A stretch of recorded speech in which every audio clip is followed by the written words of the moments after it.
Bonjour. Aujourd'hui, notre vidéo consacrée pour la dernière étape dans l'histoire du Cosaque.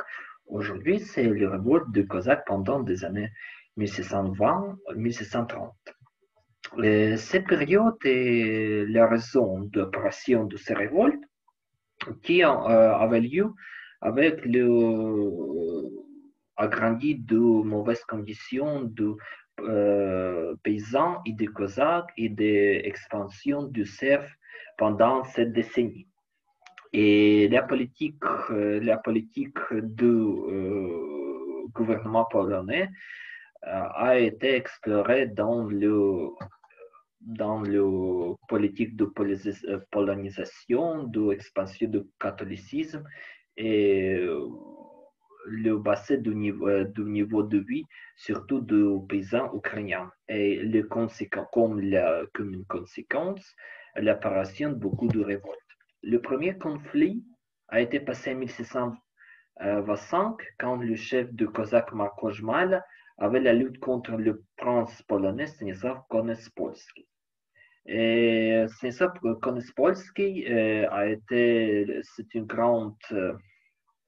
c'est une grande prince et était la grande influence dans la politique polonaise dans cette époque-là. Mais comme une conséquence, la bataille près du lac Kuruk, c'est le centre de l'Ukraine, finira par la victoire des Polonais. De côté, il signifiait de trade de Kuruki comme les conséquences, la liste de Cosaques qui registraient dans l'armée polonaise a grandi en plus 1000 personnes. La lutte prochaine était depuis 5 ans, en 1630, sous le chef, il s'appelle Taras Dressel ou Taras Fedorovitch. Le célèbre poète ukrainien Taras Shevchenko a été consacré le poème qui s'appelle La nuit de Taras, Taras Vanich en ukrainien. Et sa activité est réussie et gagné le polonais Preskorsun et Pereyaslav. Et comme une conséquence, la traite de Pereyaslav a signifié entre le polonais et le cosaque, et le liste de cosaques registrés a grandi aux 8000 personnes. Et, comme une conséquence, les grands privilégiés servis dans les armées polonaises.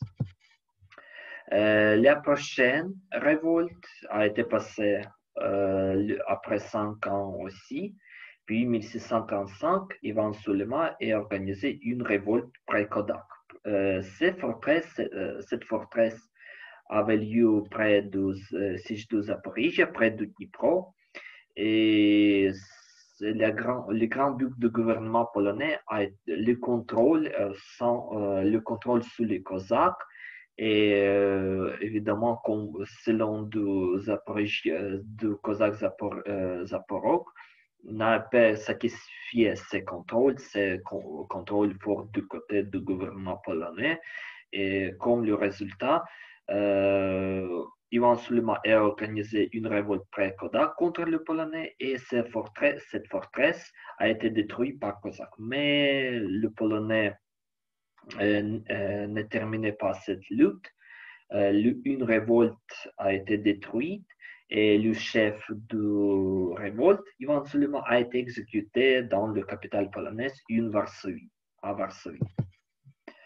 La prochaine révolte était pendant 2 ans, en 1637, Pavlo Pavluk, a organisé contre de nobles polonais, mais dans la bataille près du village Kumeyki, c'est l'Ukraine centrale aussi, perdu ses armées.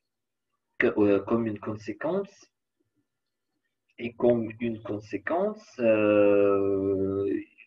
il a été exécuté aussi à Varsovie. La dernière a été passée en 1638 sous la direction de Yakov Ostrenitz. Ils sont la lutte contre le système de serfs qui a été exploré dans le territoire de l'Ukraine. Et bien sûr, Yakov Ostrenitz, le chef de Zaporok simple qui habite dans le territoire de Sich, organisé ces batailles, les batailles de Job. Et comme une conséquence, le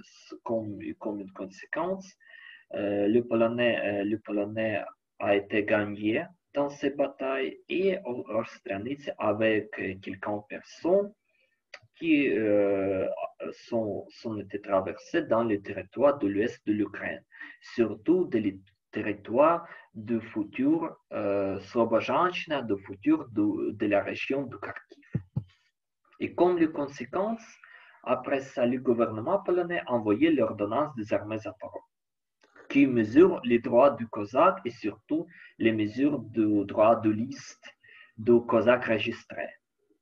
Et pour la Pologne, époque 1638-1648 était la période de paix.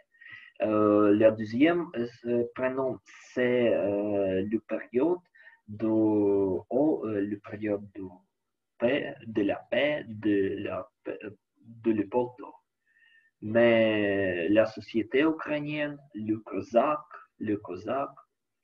dans cette époque, était en train pour la préparation pour une nouvelle révolte, très sérieuse révolte, qui changeait pas aussi l'Ukraine, et changeait beaucoup de pays dans l'ouest de l'Europe.